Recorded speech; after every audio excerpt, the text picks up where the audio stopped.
This is my Sony A7 III with a G Master lens. Absolutely love this setup and it's performed well for me throughout the years consistently.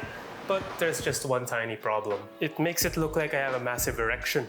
And now, meet the Ricoh GR III X Urban Edition. A fun-sized camera. Now it's just a normal erection. So a while back I received this interesting comment suggesting a perspective that I've never thought of before on opportunities that can come when I'm not on photography mode. As much as I love my Sony, it's not going to be an everyday kind of setup.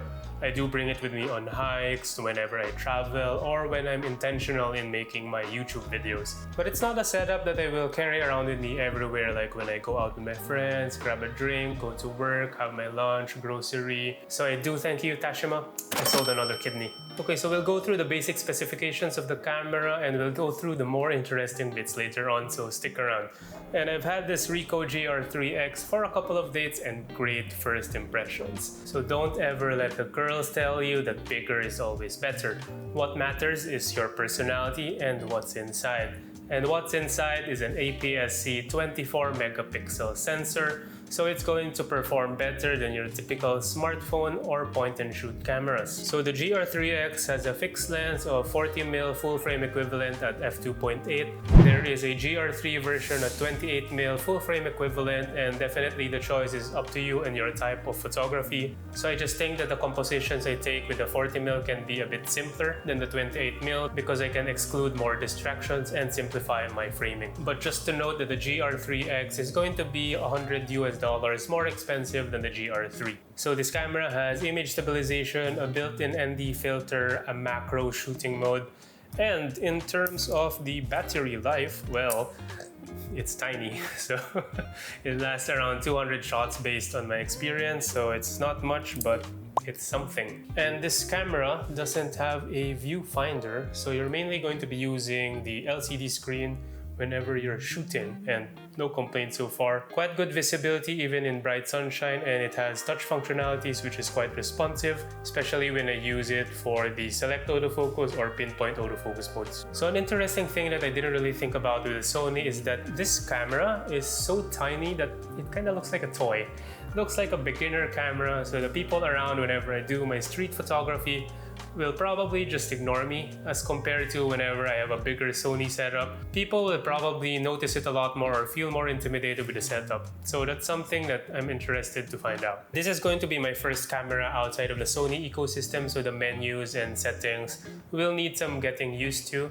But so far, it's quite intuitive and user-friendly. And now we move on to the fun stuff. This camera will have your standard camera modes on manual, aperture priority, shutter priority, and program auto. And then you have 3 additional user settings based on your preferences. For myself, I'll mostly be shooting with aperture priority and auto ISO because I do want to have full control over my aperture while maintaining fast shutter speeds to avoid motion blur and maintaining the lowest possible ISO. And I think one interesting thing about the manual mode, which kind of blew my mind when I first heard about it, is that you can set this function button to do auto exposure while you're on manual mode. And I thought that just saves you a lot of time because you have a starting point for your manual exposure and then you can just play around with the settings from there. So I thought it was just a pretty cool, neat function to have. So this camera has features that will set it apart from other cameras.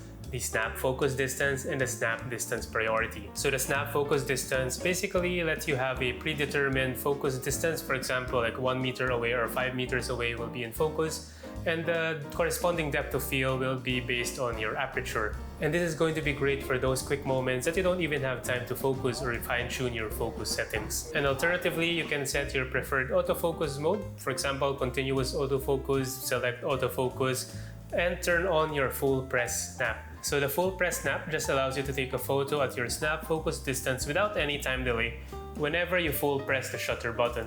So very, very useful for rushed shots. The snap distance priority is also going to be quite similar, where when you have selected your snap focus distance, you can also have a predetermined depth of field, and the camera will calculate the corresponding aperture and shutter speed depending on that depth of field. So you can sort of think of it as a depth of field priority mode. And I did mention that this camera is very user-friendly because you can customize all the buttons over here. For example, function, I set it to auto exposure lock when I'm on aperture priority, and when I'm on manual mode, I set it to the one-click auto exposure. And then the video record button, I changed it to access to the snap distance priority mode because I don't think I'll be using the video capabilities of this camera anyway. And you can further customize what the control wheel will do and the adjustment button over here. So very flexible in terms of your user preferences. So just a couple more things to share before we move on to the best parts about the camera is that because this camera is so small that sometimes I use like a one-handed kind of setup. So I do recommend for right-handed people to put the camera strap at the lower right instead of the upper left, which just makes sense for me whenever I shoot one-handed. And also I did note some comments online that because you put it on your pocket a lot, is that the dust or some lint can come inside the sensor. I do find that the original case from Ricoh can be a bit expensive, so I'm trying to find alternatives out there. And now on to the best parts about the Ricoh, the image quality and film simulations. I mean, oh my god, just really impressed with the results. So film simulations are basically just sort of like your presets that you apply to the RAWs to process the JPEGs. And there's flexibility in adjusting the different simulation parameters in camera, and those simple tweaks in the settings will be what you call the film recipes. I haven't had much time in playing around the different combinations and configurations, so I mainly referred to what other photographers have already shared. So right now I'm using the Reggie Scholar Negative, and Reggie Ballesteros is a fellow Filipino photographer and YouTuber, so you know, support.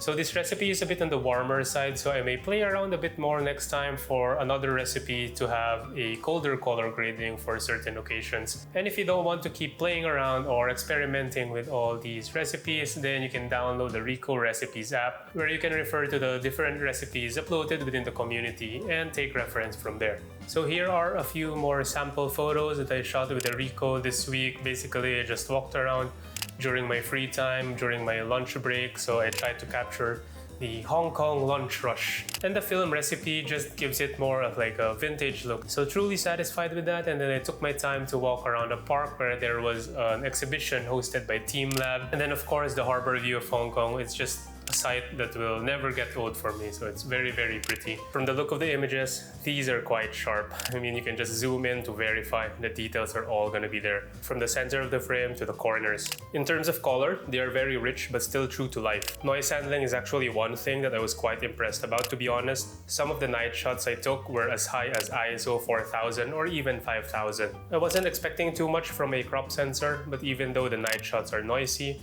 they're not too distracting at all.